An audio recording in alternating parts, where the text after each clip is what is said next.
Good morning, everybody. This is Rick, also known as Duke City Devil Dog. Today is the 16th of March, 2020.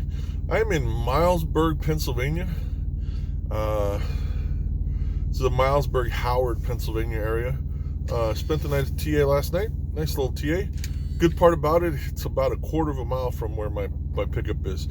My pickup's scheduled for 11 o'clock. I'm going to get rolling here in a minute.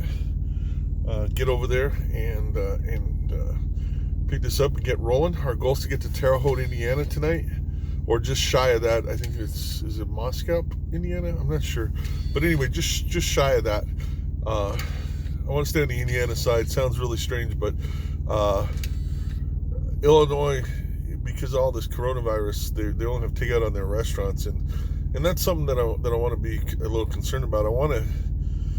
After thinking about it, I mean, I have food on the truck, but I want to save that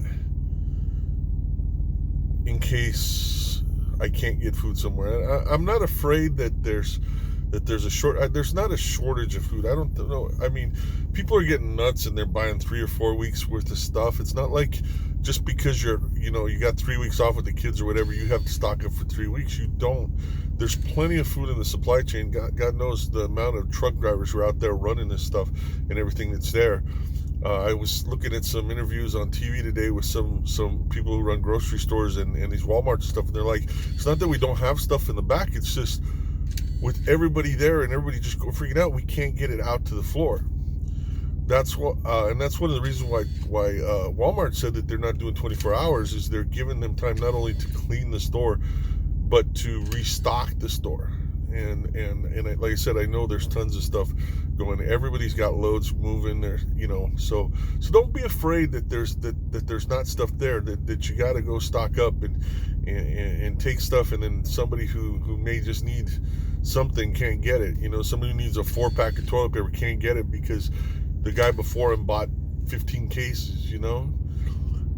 That's where it starts freaking out people, and it starts freaking out people then because then stores start putting limits on things, and it's not because they don't have it, it's because they're trying to make sure that everybody can get some, so just be careful about that. Anyway, it is about 27 degrees here, and like I said, it's about 10 a.m. local time, and hopefully it won't take them long to get us loaded. We're heading down to Grand Prairie, Texas. The weather down there is a little rainy, so I'm going to enjoy the good weather up here. It's funny, the last few times I've run up this northeast, it's been horrible up. The weather's been really rough up here and nice down south. Now it looks like it's gonna be a gorgeous day, and it's gonna be a little rough down south. So working on getting some videos posted. Just to be honest with you, I've been a little lazy about editing. I've been sleeping really good the last few days, and I've just been enjoying it. So, that's just what it is. So, but I will get some edited. I'm gonna have some time tonight, and I'll work to get some editing, get posted. Again, comments are great. Constructive comments are great. If you like the videos, give me a thumbs up. If you don't like the videos, don't give me a thumbs down, but give me a constructive comment. I'd appreciate it. If you haven't subscribed, please subscribe. I'm trying to get my subscriber base up, and I'd really appreciate that. But stay tuned. We're going to have a great day. We're going to see some great stuff, and we'll go from there. Have a good one. Okay, everybody, good morning. I'm just going to show you, one of the things that saves you time is when you can get close to your shipper or your receiver, shut it down, take a 10-hour break, and not have a long way to roll to get there, so you're not eating time off your drive time, and not as much time off your 14. So I was about 3.5, 4 hours out from here when I was in New York. I could have waited, ran it in this morning, but instead I drove it last night because I had to drive 4 hours anyway. Shut down early enough, reset my clock, and literally this place is just down the road. I mean, if you can look and you see that hotel that's in front of you, there's a road right next to that light pole, and going down that road, the plant's just right there. I'm going to show you just how close it is, so stay with me here.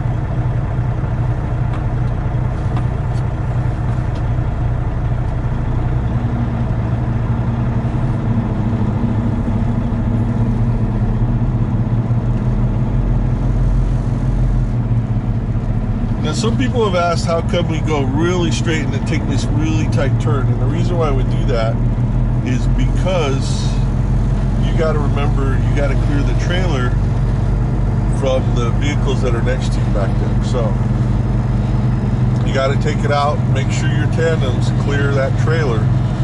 At least if your tandems clear the vehicle's neck behind you, then when you turn, chances you shouldn't hit them, because it takes a while for that trailer to respond. So we're gonna see what we can do here.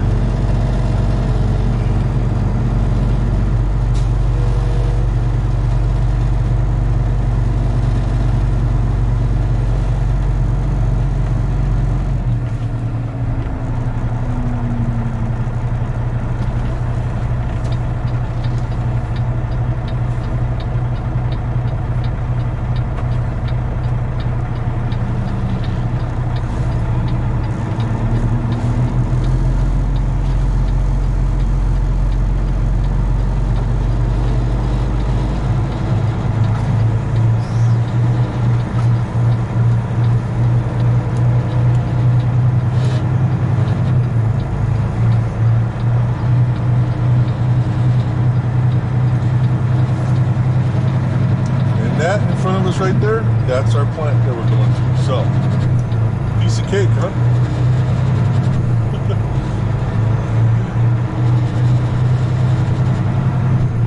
Not a bad little, didn't work out too poorly getting through here. So, anyway, we're gonna go take care of this. We're gonna get loaded. Hopefully they'll load us quick and we'll get out of here and get running towards Indiana. We'll talk to you in a few. Hey everybody, we just finished getting loaded. These guys did a good job. A little bit over an hour to load me. That's not too bad. They're not very busy, but you know, hey, I'm not going to complain at an hour to get loaded.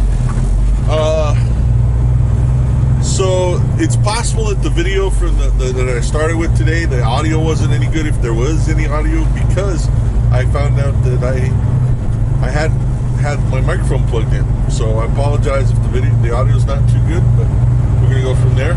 So I picked up about 42,000 pounds of water, and before we can go anywhere, I need to scale this. So luckily there's a scale right here at this TA. So we're going to stop there and scale it. I'm gonna guess I'm gonna have to adjust the tandems. When you back into a dock, especially when you're in something that's really heavy, but usually a good practice is always to move your tandems all the way to the back, so that it supports when they move in and out with the forklifts and stuff like that. There's support underneath right there in the tail of your truck. Some places will require you to do it right away, before you can enter their facility. I'm not a big fan of that, because I usually like to do it once I get lined up into the door, then move the tandems, because with the tandems forward, it's easier for me to maneuver into the door, especially some of these tight places. But one of the things here is, so once I get done, I move the tandems forward. Try to make an educated guess, but it's hard, you know, especially when you don't haul a lot of the same thing. So in this case here, I moved them all the way forward, and we're just going to scale it and see what we need to do. Okay?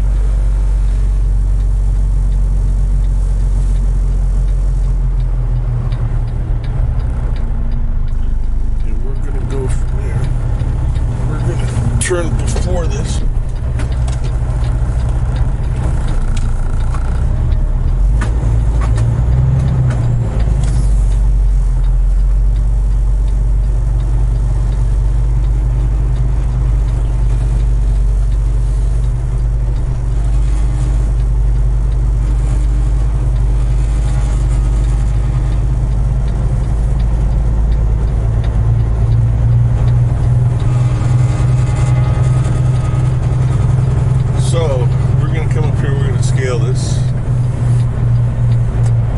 So they have an app that allows you. Before, you used to have to call in with the little call box, and if you go to something other than a cat scale, you still got to do it. You call into the call box up front, they'll weigh you, then you'll go in and get your sheet, see if you need to adjust it, then adjust it, then then do a reweigh. It costs you a little bit extra, and then you go from there. So you can still call if you don't have the app, but if you have the app, you don't have to call. You can get the numbers right away. You can use that if you need to for a scale ticket. I always get the scale ticket because you get some other things, but I'm going to show you in a couple minutes what we're going to do. So just stay by. Different today. We're going to talk a little bit, and I'm going to show you how I'm going to do this. Okay, so we're going to talk about weight, and we're going to talk about making sure that we're balanced and we're legal. So we got Emily Rose behind me. She needs a bath, I know she does, but we're gonna run in some rough weather, so I didn't see the need to spend $60 to get her cleaned and to get her dirty right away. So we're just gonna look from here. So we've got 3 parts of this weight calculation we got to worry about. We got to worry about our steers, that's our front 2 tires, our drives, which are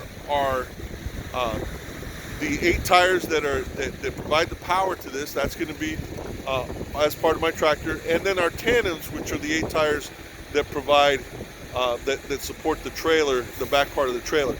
So our weight on our steers right now is 11,370 pounds, and that's fine. We need to be less than 12,000 pounds.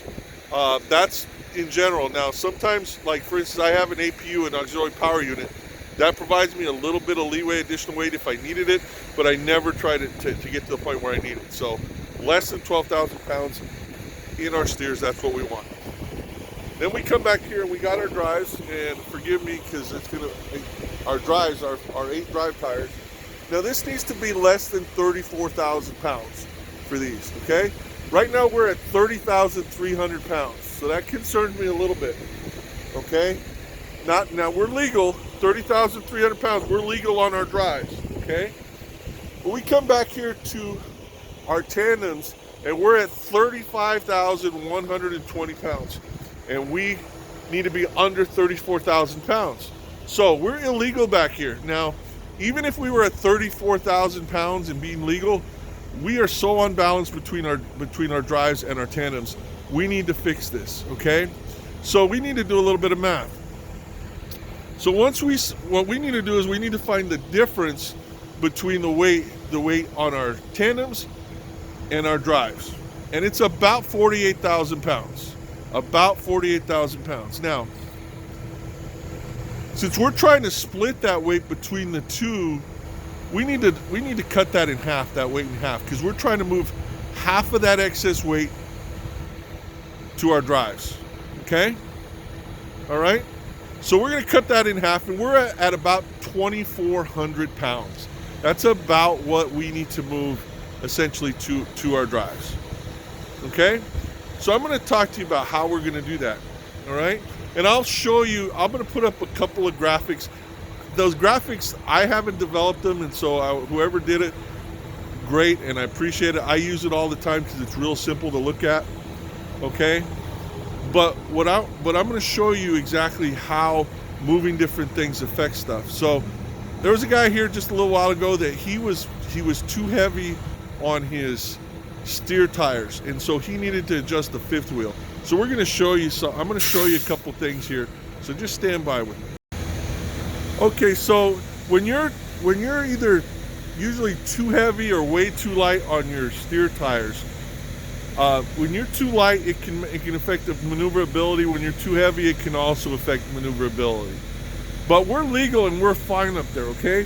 But if we weren't, what we would do is we would want to adjust where the tractor, where the 5th wheel, that pin is in relation to forward and back to the tractor.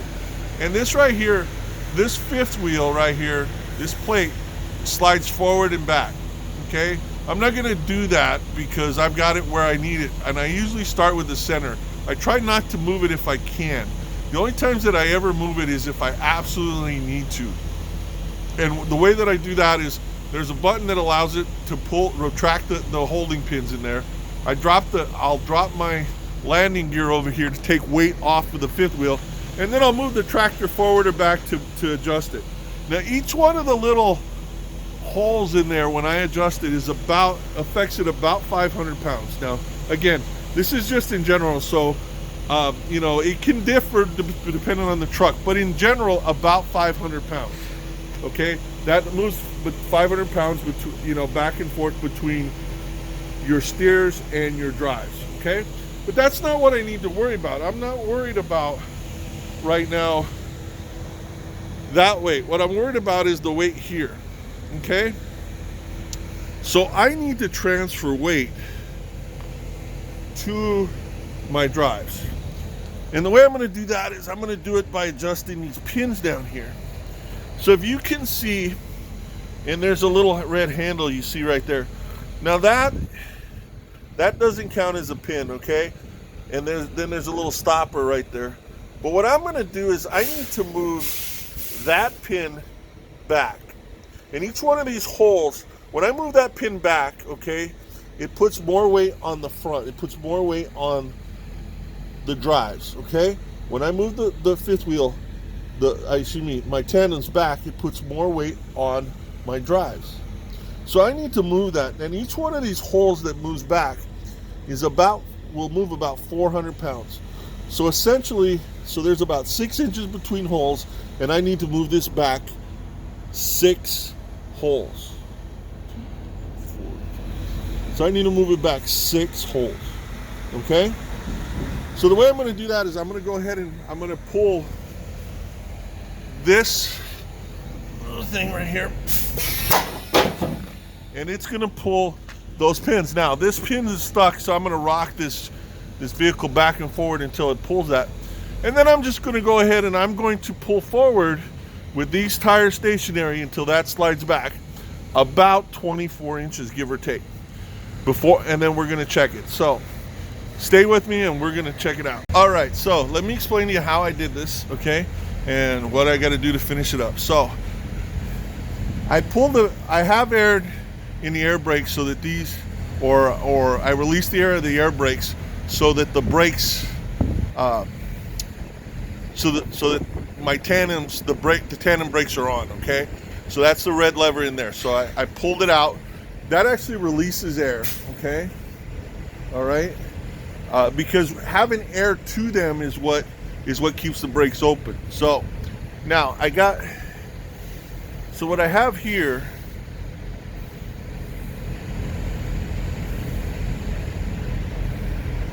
okay, what I have here now is we started in 1, now we're 2, 3, 4, 5, 6, 7. Now see how that pin is almost in there? Now the way that I'm going to get that pin to come out, it will actually be to release the air, push in the red button, and it'll push that out. Now, since I'm already aligned, it should pop into place pretty easily. Just me moving just a little bit forward, and then it'll pull all those. Now, I moved 7, and you can see how now my tandems are back, and I should be pretty well balanced, at least a lot better. And then I'm going to go reweigh it. Okay, so stay with me. Okay, so now you can see that my pins are out. Okay, there's 2 pins on each side. I always walk around and make sure that the other side is in too. Now, it's paranoid, it may be paranoid. I know some guys who don't check to make sure, they just guess. But I always make sure that they're all out. See, 1 and 2, and I'm good to go. Now, I guess my thing is I'm just worried about, you see every once in a while, you see a picture of somebody whose tandems just came off the back of their trailer, and I'm always paranoid that that's because the pins didn't engage. So I always make sure the pins engaged. That's a really quick kind of thing about how to move the weight. Like I said, I'll show you, and I'm going to go ahead and go weigh it, and I'll show you the difference here from where we started to where we are, and then we got to get rolling. Okay, so I just finished reweighing, and this is where we're at right now. We're at 11,640, which is right where we were, okay, on our drives, our steers. 11,640. We're at 32,700 on our drives right now. 32,700 on our drives, and we are at 32,680 on our tandems for 77,020, which we're all legal in that. So we're less than 12,000 on our steers. We're less than 34,000 on each on our drives and our tandems each, and we're less than 80,000 pounds as a total. So we sent that in, and we're good to go. And we're going to go ahead and roll here. I'm going to go pick up my scale tickets. Now, I don't have to pick up scale tickets. I can just use the little screenshots that I showed you there. That I showed, but I pick them up, and the reason I pick them up is because there's like these little collector cards that come with them, and it doesn't cost anything to pick them up. Plus, I like to have the paperwork handy. So, anyway, we're gonna go ahead and get rolling, and we will see you in a few. Hey, everybody. Well, we had a little bit of a try in just early afternoon here. We got to our shipper about 10:15 this morning, local time. I was still in Eastern Daylight Time for an 11 a.m. scheduled pickup. They started loading us as soon as we got in the door. We were in the door before our appointment time, so they started loading us, and we got out of there by about 11:30-ish, give or take. They had us loaded, had us shut. I went and scaled the load and filmed a little video that I'm gonna include as part of this, and then right before I got ready to get on to head towards the interstate, I got a message across my Qualcomm saying that they thought they forgot to load a pallet because the pallet numbers didn't match. So they sent me back to the shipper, and this time, instead of the side where there was enough room and not a lot of traffic to have to go around to get in a door, they had me pull back into a door, walked through and double checked to make sure all the pallets were there, or if I was missing a pallet. Turned out I wasn't missing a pallet. They just missed a scan on one of the pallets. So after wasting about an hour and 20 minutes there, because like I said, what they had me do is get into a door that there was so much traffic and having to wait for everybody else to get into a door and everything else like that. It took me, once I got in the door, it took them about 10 minutes to go and check everything and then get me back on the road. But it was a waste of a good hour and a half. So what does that mean?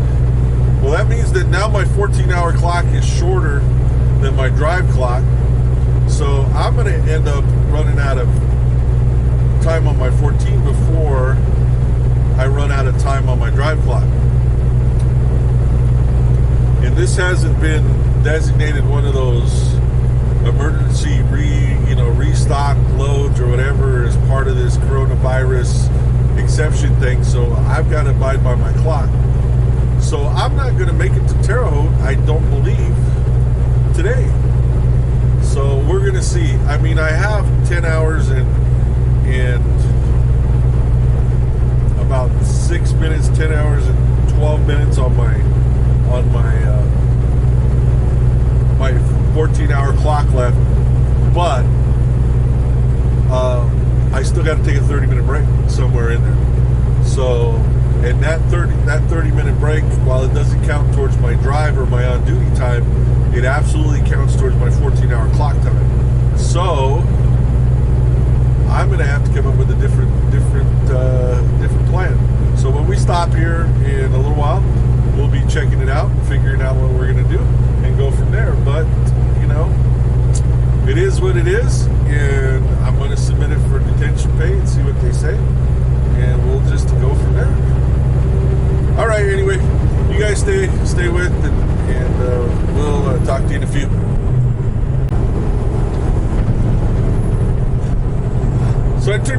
coming over here because if I remember right, we're going to go over a big river right here. I may be wrong, but I thought we were going to go over a big river. I know we're going to go over a big bridge. I don't know if you're going to be able to see the river, but it is down there. I wish it was a better look. These days I'm going to check it out, but it is a huge river. It's beautiful. I don't know if this is the Susquehanna or I don't remember. Anyway.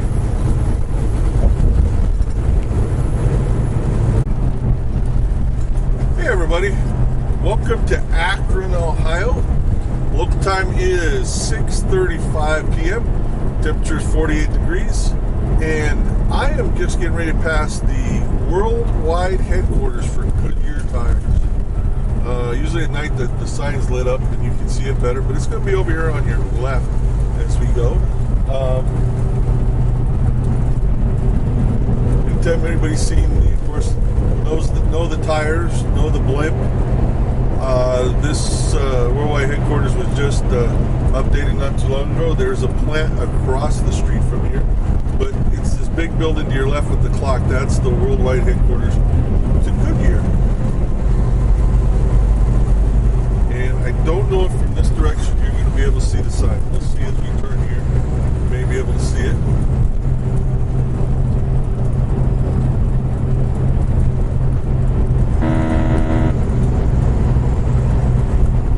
Other night we were coming through, you could have seen it real clear, but there is the sign. I don't know if you can see it, but to your left. Anyway, just thought it was a good sharing. It is overcast today. It's been that way since pretty much since we left Pennsylvania. So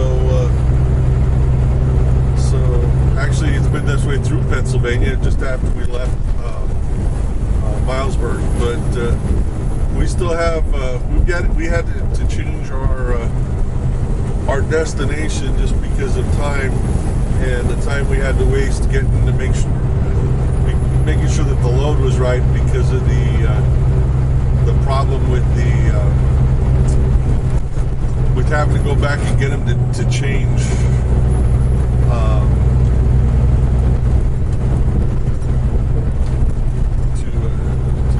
to change.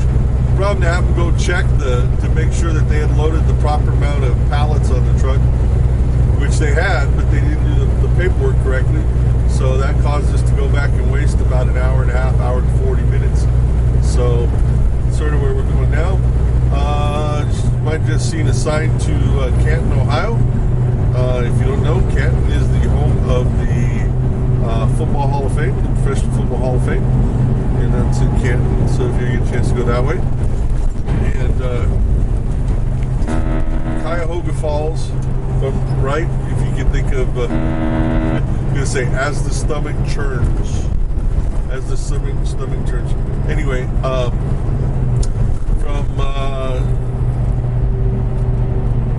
from the Carol Burnett show. Anyway, all right. We're gonna keep headed. We still got about 4 hours worth of driving, maybe 5 hours worth of driving before we get off the road. So we'll talk to you in a few. Hey everybody, it is just before midnight. I am in Spiceland, Indiana. Didn't quite make it to Terre Haute. Actually, I'm about an hour short of there. Excuse me. Just wasn't sure I could make it all the way there, and there was one place in between, but just one, and I didn't want to take a chance because it wasn't a huge place to stop. Plus, these states are starting to shut down these rest areas, and that's not going to be good. That's not going to be good at all for truck drivers. I understand worrying about the health and everything, but there's only so much room at these truck stops. And once that runs out and there's no rest areas to help alleviate that, I don't know what's going to happen. That's that's really rough. And then I just read that up at the Pennsylvania Turnpike, they're closing down the rest area in their service areas, service plazas, they're going to leave the fuel island open. They're going to leave the convenience store open, but they're going to close all the restaurants and close all the restrooms, and then put porta potties in. Now, I've been, we've all used a porta potty. If you haven't used a porta potty, I don't know where you've been, but I don't understand how they think that that's going to be more hygienic and better than a regular restroom that they clean all the time. I mean, have somebody clean it all the time, because it's going to be a nightmare if the people start to overreact. This is getting too much. They're not thinking. I mean, you're going to get truck drivers. I don't know where the heck they're going to park. I don't know where they're going to be able to do things if they keep going this way. This is really ridiculous. I mean, I'm 100% for that. A lot of stuff needs to get done and whatever, and deal with it. But you gotta leave a place for trucks to park. I don't understand closing the rest areas. It just makes zero sense to me. It's very short-sighted. It's not thinking about the fact that truck drivers need a place and that there's not enough parking. It's one thing that truck drivers have talked about for ages, and that one of the number one issues is the lack of parking, and they're just going to take a lot of it out of service during this time. I don't know what's going to happen, so I guess we'll have to wait and see. But it's been a pretty decent day overall. It started off early in the morning. It was good, and then they went downhill when I had to go back and redock and have them just count the pallets that were in the truck, and then from there turn around and run it, and not having enough time to run as far as I wanted. We did film that little video. Hopefully that it was informative to you about weighing the truck and getting the weight right. But I hope you enjoyed that. Anyway, I'm gonna get some shut-eye. We're gonna get running about 10 o'clock in the morning, give or take, and try to run it. The goal is to make it to Tulsa, but I have a feeling we're gonna get a little bit closer to Joplin before when we shut down. But anyway, we'll figure it out from there. So anyway, this is Rick, also known as Duke City Devil Dog. I'm driving for Stevens Transport. I am psyched. You guys have a good one. I will talk to you tomorrow.